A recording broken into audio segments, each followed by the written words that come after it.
Oh, here we go, Andy. This is going to be like this is a Mama Jabor special. We're going to give Mama Jabor all her filling today. Like all the news that she's just been waiting for our takes on because this is a special day today, Andy. Special is a word you could use. There's a lot to get into. I know there is. There's a lot of craziness in our politics. I know there's also crazy stuff going on in the world of sports, and elsewhere too, entertainment. So I don't know if we're gonna get there today, but man, like it is a June 6th, a very full Friday. Andy, you mentioned sports. The Indiana Pacers last night shocked Oklahoma City with a improbable again, and it sounds like we use this every series with them, an unbelievable buzzer beater at the end of a game to like take the favorites and put them on their heels now. And I watched the first half of the game last night more than I usually do, and Oklahoma City was pretty in control, but it was a really sloppy game, and Indiana just kept hanging around, hanging around, hanging around, and boom, one you let a team hang around, and Indiana plays really, really fast, so they're up and down. As soon as they got a rebound or as soon Yeah. as the other team scored, they're right down, ready to score again. It was a really fast, chaotic game. I'm sure a lot of it was nervousness too, but man, this could be an exciting series. So we'll see. It's just game one, but whew, Well, interesting start. it So. seems like there's, and I don't know it well enough. There's always heroes and villains in sports, right? We're not going to talk about think about one villain that's officially playing now today, but Halliburton seems to be the hero that people like. He's making things happen last minute, and then on the other side of the court, you've kind of got this character that maybe people don't like as much. They know he's good, but they're not as fond of him and his antics on the court and stuff like that. So it's kind of a fun, like you said, two smaller communities in the world of pro sports, at least, two main characters maybe playing the story out. And Halliburton delivered last night, and that's a crazy way to start. But never doubt the favorites in pro basketball. 7 games, favorites find a way to win. So we'll see. Yeah, certainly see. Like again to our point from I think Wednesday when we were talking about it is like let's not over like the narratives after each game. Let's not go so far to one side. Let bring it back in. I'm sure Oklahoma City, or I anticipate Oklahoma City will come back and win game two, and then we'll go back to Indiana. So we'll see. But Andy, let's get into some other stuff because it's the gift that keeps on giving, Oh Andy. man. It is the gift that keeps on giving. I don't even know like what happened yesterday. I don't even know where to start, but we have to go somewhere. Let's go with spin the wheel. The bromance that we talked about on Wednesday is officially split, Andy. It's officially done and it played out on social media. Is there anything more 21st century than having a breakup play out so much on social media than Trump and Musk, two of the biggest. We've threatened impeachment. We've threatened, releasing the Epstein files. We've threatened revoking tax credits and all this other stuff. We did it all yesterday, Andy. Like if I had a bingo card, I would have hit bingo in like 5 minutes. It would have been amazing. It was it was wild. I don't think anybody expected it to go as far as it went, how it went, but man, I mean, like I said, I mean, up to calls for impeachment, Elon's gone crazy, Trump derangement syndrome. What I mean, Dave, with part of it, is you're seeing people get excited because this collapse was always imminent. Like everybody except for the Trump Musk diehards that thought that this, brotherly kings were going to rule for eternity in peace and bring justice and tranquility to the universe. Like that except for those several delusional fans, everybody knew this was going to happen. It was just a matter of when and how. Well, it happened maybe a little later than some thought, maybe a little bit earlier, but how? I don't think anybody anticipated being this violent this quickly, right, between the two. But before we like talk about it, like because there's people I think that are cheering this and that and trying, let us not delude ourselves. These are two narcissistic assholes that only care about themselves. They're not championing your cause. They're not fighting for America for you. What? Yeah, No, they yeah, are. they are fighting for themselves. They want somebody to blame because from January to June, they've accomplished nothing, destroyed so much, and they're starting to see it in many ways. America doesn't like either one, and they want somebody to blame. Like we were talking about on Wednesday, the buck definitely doesn't stop here with these two. They want somebody to point the finger at, and so they're pointing hard. They're going to go to each other hard because somebody has to shoulder the burden of failure, and they don't want it. They want to pass that hot potato back and forth between each other. So just remember, they both fucking suck. Yeah, that's a probably a good way to say it. They both fucking suck, and this is just these are the two. Like this was always destined to culminate. This I just don't think people anticipated it going so quickly. Now what you have, Andy, and this is what a weird pendulum swing for Elon Musk. Now he's like, does he give money to the Democrats for midterms? Is this become the central point of where everything is? And this is what happens. And you know, look, it's the you make your bed, right? I mean, this is what happens, when you work with a guy like Elon Musk, and this is gonna happen. This is, but you're so attracted by the money and just the over the topness of it that some people might be willing to sell their souls. I mean, I think the Democrats are trying to start to find their legs with AOC. She came out yesterday with a really funny line. It's like the girls are fighting. This is good. She's endorsing a mayoral candidate in New York City. We'll see how that turns out. But there are people who are finding their footing on the Democratic side. Now, whether that can formulate to any sort of unity, that's one thing. But now, if you bring in the Musk equation, or do you sell yourself out for that? I mean, it's going to be fascinating. Or do you? I think they just have to keep on keeping on. But we'll see. But Yeah, I mean, and you're seeing this already, right? You're seeing a lot of people coming out, sort of reaching out to Elon on the social, sort of like giving their hand, right? Like, hey, I'll help. We can do this because the guy's got a lot of money, right? Even though Tesla shares took quite the hit yesterday yeah, because of yeah, the president's threats of like cutting Musk contracts, Trump or Musk threats about cutting off Starlink, space access. I mean, there's just back and forth and back and forth. At the end of the day, America suffers through this chaos, right? Because these two are acting as though, it's just a little boy fight here. The children are fighting in the playground, but they're not. But they're not because real lives, the economy, national security, health, all these things are really at risk when these two idiots are fighting out this battle. So yeah, it's fun to watch them duke it out, but it's dangerous and it's fun. Don't forget, Elon Musk has access to all of our personal data. Like, let us not forget Doge, Huh? right? All of our data got slurped up. So what do you do? Like this guy's a national security threat, just like Trump is. They're both a mess. So it's fun that this is over, and they're not the forgiving type. So I don't think it's going to get resolved in an amicable way. And it's fascinating to think about where it could go. But if all of a sudden people think, oh, he's not with him, he must be with us, whoever us is. No, Elon's in it for Elon. He's covering his own ass. Whatever his next step is to cover his own ass. It's to keep his profits and it's to protect himself. It's not because he's suddenly a change of heart and he cares about you, me, or anybody besides Elon Musk. He doesn't care about his whatever 14 baby mamas.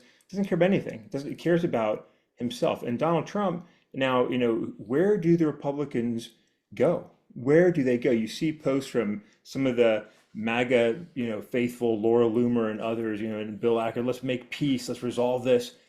Where do they go when this split occurs? Because neither has enough support to do anything, right? So it's going to be yeah. fascinating here in a couple of weeks' time. Maybe is you're going to see some polling take the Musk fans out of MAGA if that's what ends up happening. And Trump's numbers are, I mean, the worst, right? And they're already the worst. They're going to be even, you're talking potentially 20s, high teens, because without his Musk support, like there's not that many Donald Trump MAGA faithful at this point in time. So it's going to be interesting to see this absolute disaster play out. Look, like I said in the Army many times, my name's Andy. I like watching train wrecks, and I felt like I would see one every week. You just see the inevitable train you knew was coming, and then something would happen. You watch it play out. This is fun to watch, but it's also really dangerous, unfortunately, because of who these two individuals are.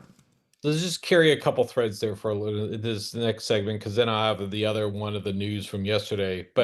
Yeah, But the Musk situation is I don't think he wins this one. It's too petty for like I think if you really cut through a lot of it, there's a lot of pettiness to it, right?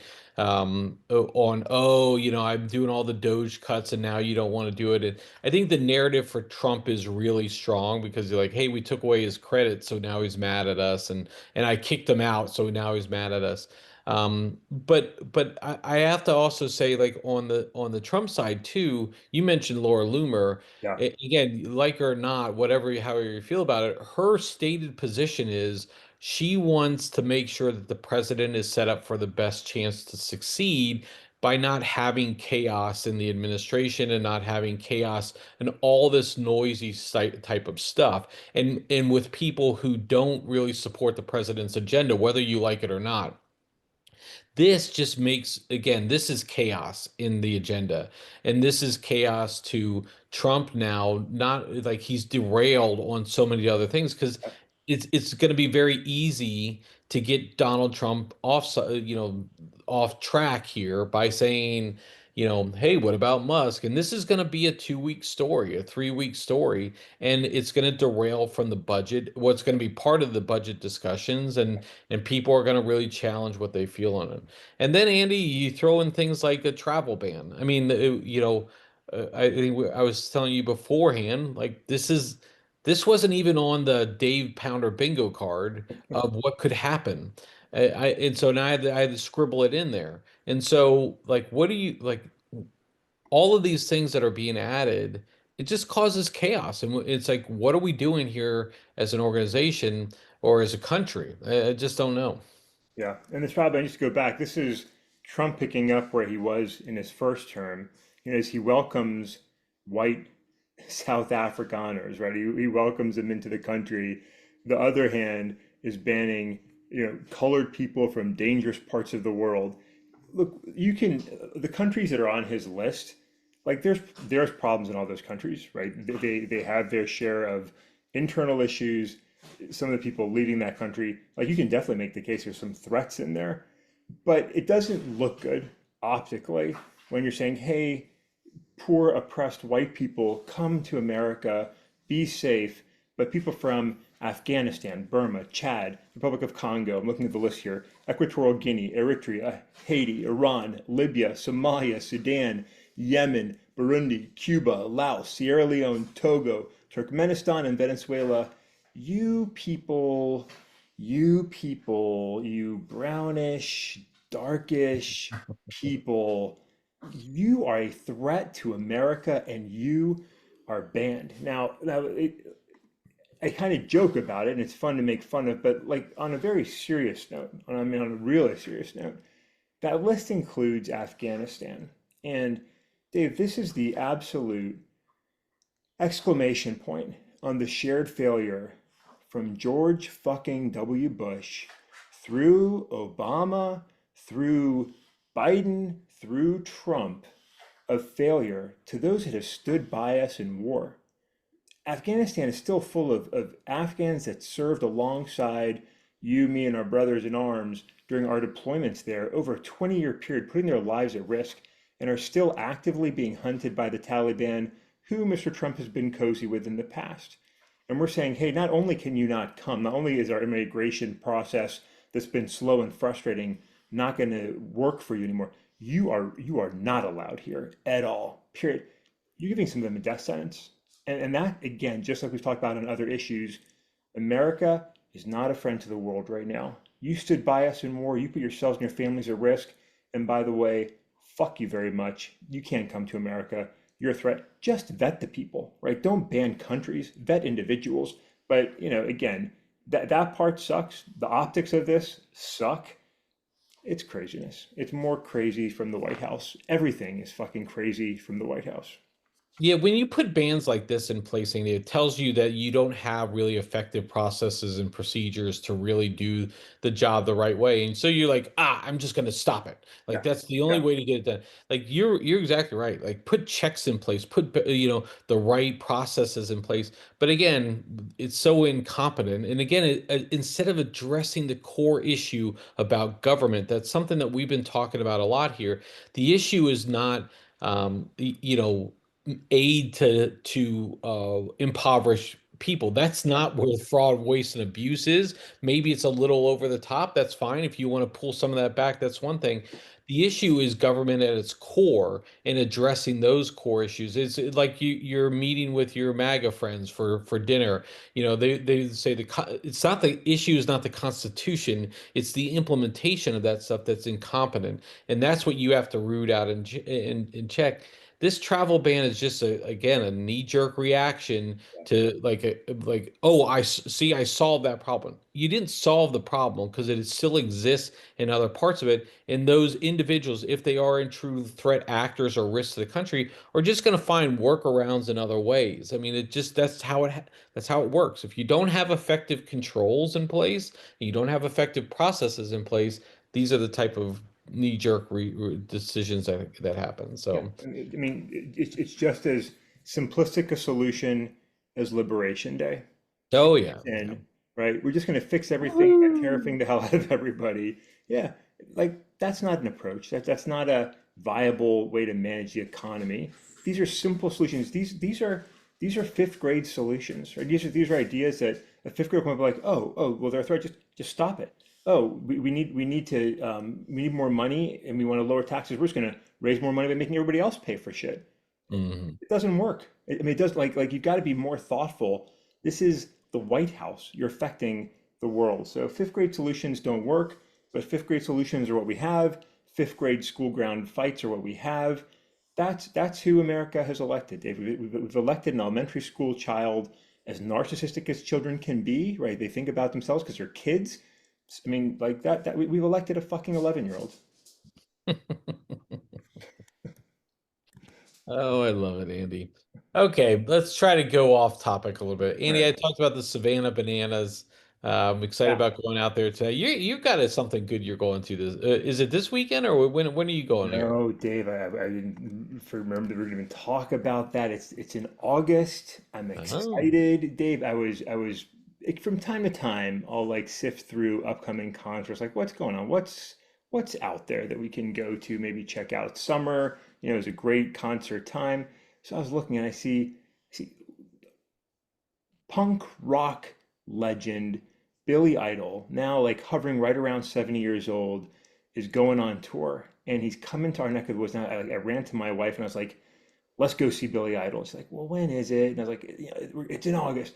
I don't know if I was like, this is Billy fucking Idol. Like I don't know how many more tours he's got left in. We're talking about Rebel Yell and White Wedding live. Are you like, we've got to go see this. And so we talked about it and I was like, let's do it. And so she allowed me to take her out on this date, to plan this date. And man, I am so excited, Dave. Some of these legends, right? They're not going to tour. I mean, we saw this AC/DC canceled tours, Aerosmith canceled tours because like the singers don't have the voice anymore. They're genuinely sick and beat up from it. I don't know how much longer Billy Idol's running around the stage. I want to go see this guy get out there and snarl with some leather on and give us some of his best. I'm excited about it. So I love sports. I'm excited about Savannah Bananas. I mean, after you told me that, I was like, this is awesome. Like, why is there not more? When are we going to buy our sports team? But man, I love live music, and there's a great outdoor venue, so you're going to be out there just singing along and having fun. And these days, you go to shows with some of these older stars, like the crowd is, there's not a lot of 20-year-olds in the audience. You know what I mean? It's yeah. people in their 40s and 50s and 60s and 70s, and it's fun to see everybody just having a hell of a good time singing along with these songs, especially see somebody like Billy Idol, who was such a sort of, oh my gosh, look at this guy when he came out. It's like he was like so opposed to the standard of the 80s. And now it's like, this is Billy Idol. He's awesome. We love him. So I'm super excited. So I'll report back in August. It's late August, I think, when I get to go. But I love it. I mean, so many fun stars like that. Billy Idol had that great. He did some movies and TV Yeah, shows too. He was in that Adam Sandler movie with Drew Barrymore, Wedding Crashers, I the think, or not Wedding Crashers. Wedding Singer, Wedding the Wedding Singer. That's Singer. right. Yeah. Yeah, So yeah, yeah. I've always spoken like my goal is to see the boss. So like Bruce Springsteen, and he's touring a ton, and of course he's in the crosshairs of Donald Trump. See, Mama Jabor, I pulled that in there. Donald good. Trump and Nice. Bruce Springsteen. Like it's fascinating to see these guys. And Bruce is 70. I mean, he's in Yeah, his 70s, and he is still pumping it out. He's a better version of RFK. RFK. He's got that slur, that voice, voice. but you can barely understand RFK Jr. But dig, that's my dig at RFK. But the boss, I've always been wanting to do that, and I just find it interesting. I see these, these, whether it be Taylor Swift or Bruce Springsteen or whoever dares to speak out, all of a sudden they do it. They get in the political world. I think they have that responsibility. Look, they're a cultural. They're speaking to America, and it's so funny because you mentioned to me born in the USA. I think it's 40 years old at this point, 41, 41. Yeah, 41 years old this week, and it's so funny. That's a song that was um, picked up and championed by the Reagan administration during the reelection. I think his reelection, and it's always been something like, "Oh, be proud to be born in the USA," because it's a great song. yeah, It's not about patriotic born in the USA, though. I mean, this is about really like a Vietnam veteran coming back yeah, home and being shit on. yeah. And like, where's that country? And that's where, whether you're speaking about like it's Bob Dylan or whoever, these singers have a impact on society by speaking to them about what are they feeling, what are they experiencing, and challenging, frankly, government to do better. And then Trump to shit on them is, I mean, it's classic, it's a predictable thing, but always fascinating to see. It is, and you're right. I think when you have a platform, like a lot of times, like like who cares what so and so has to say on politics? They're just a media starter, but they do have the soapbox. They do have an audience. They do have a following, and there can be a responsibility to speak truth to power and speak to those who don't feel like they have a voice. Right? You and I can go out there and say, screw this guy, screw that guy, but it's not heard. Like when Taylor Swift comes out and says something to her, millions and millions of fans. So there is responsibility in that. And for Bruce Springsteen back in the and look, Born in the USA was a great album. There's some great songs on there, right? I mean, Glory Days, goodness gracious, what a great song. Oh yeah. But that album, and like I said, that song where like I mean, in a sense, it is patriotic. Like it is patriotic to Yeah. talk about the problems and the struggles of America. And I think it was a patriotic anthem, but not the way it was being, held up by so many, right? It was a different story that was being told. And I think it's great that he had the courage to do it and that people have embraced it, as there are many other songs like that, right? Over the years, from Public Enemy, in the 80s, to Rage Against the Machine in the 90s, and many, many more that have stood up and said, like, this isn't working, something is wrong, we need to do better, and challenging us and informing our youth and making an impression. Something Dave might be fun to come back to talk to. I was talking about Red Dawn, I think earlier this week. There's probably like 4, 5, 6 pop culture ingredients that have shaped me so much, books and movies and music. And I think we're all sort of, whether we believe we are or not, we're subject to influence by these songs and the books we read, the movies we see, and they shape us. And Bruce Springsteen helped shape a generation. Yeah, no, I mean, you speak to others like Green Day, famously American Idiot, Yeah. Oh, great. you, Yeah. you talk about some of that kind of stuff. But I do feel like there's a lot of it, and so yeah. Well, I'm excited that you get to go see Billy Idol. He's definitely he's a great White Wedding is a great karaoke song, but and again, I think it's just important as we get through some of this work. That people do continue to call out bullshit where they see it, and they continue to use their voice, whatever that way may be. You and I do it on a podcast. Other people may do it on the corner of a Tesla lot or somewhere else now. But I think it's important. that we do, use that voice so that we can fight against tyrannical tendencies, authoritarian tendencies, so that we can make this country great. Because Andy, I'm going to be in 2 weeks. I'm going to be traveling to Mississippi, take my daughter um, to parts of to orientation there. I'm going to try. I'm going to drive there. I'm not flying. It's going to be an 8-hour drive. I'm looking forward to it because I get to go through parts of the country that I don't normally see. And this country is fucking awesome. Yeah, And there's so much about this country. You mentioned it when you were talking about taking your son to Fort Benning and or to doing a basic training in OCS. Like this country is awesome, and there is so much.